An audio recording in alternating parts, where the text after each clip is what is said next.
Что я хочу сказать? Сам храм по изысканию очень известного грузинского искусствоведа, академика Георгия Николаевича Чувинашвили, это трехцерковная базилика. Он это датировал 8-9 веками. И что интересно, Георгий Николаевич Чувинашвили, с которым я встречался, я хочу, чтобы вы тоже знали, он единственную свою рукопись, это еще не было опубликовано, передал молодому археологу, 27-летнему Георгию Шидица. Я носил на груди птичьи раскопки на Траберди. Не было замечательным, очень знаменитый не только для ингушей, для всего Кавказа археологический материал.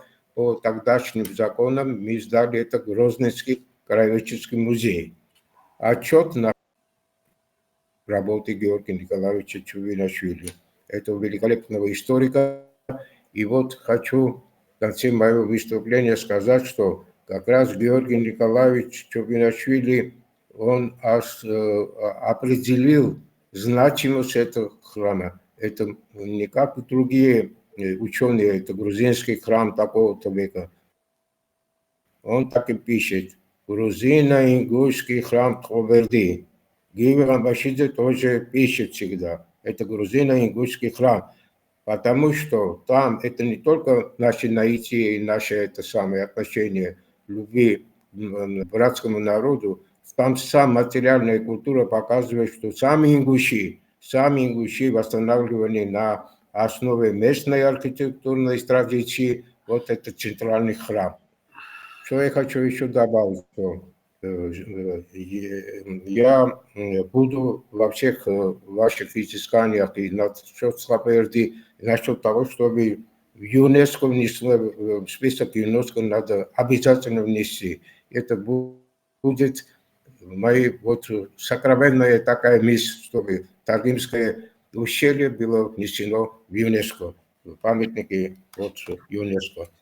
Огромное вам спасибо, дорогие друзья. Счастья вам. Спасибо, Георгий Гайвозович. Ваша работа, которую проделали в 60-х годах, очень помогла, спасла фактически этот храм Хабаирды. И еще, Георгий Гайвозович, мы вас так спокойно не отпустим. Разрешите задать вам несколько вопросов. Георгий Гайвозович, в храме, который мы обследуем, была информация вот из местных жителей, что в этом храме Хабаирда, где проходил совет старейшин, как будто народный суд. При ваших реставрационных работах, при археологических раскопках, вы сталкивались ли вообще, или была ли какая-то информация про этих стульев? Знаете что, вот у меня есть публикация о том, что Мекхел вот в конце 19 века, в начале 20 века собирался около Траберди.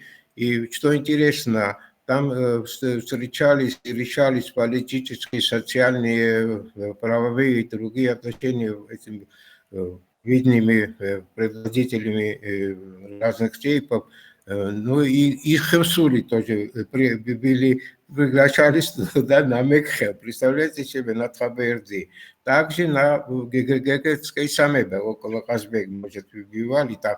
Там ингуши тоже присутствовали на советах вот на этом храме. Так что это вообще наша традиция.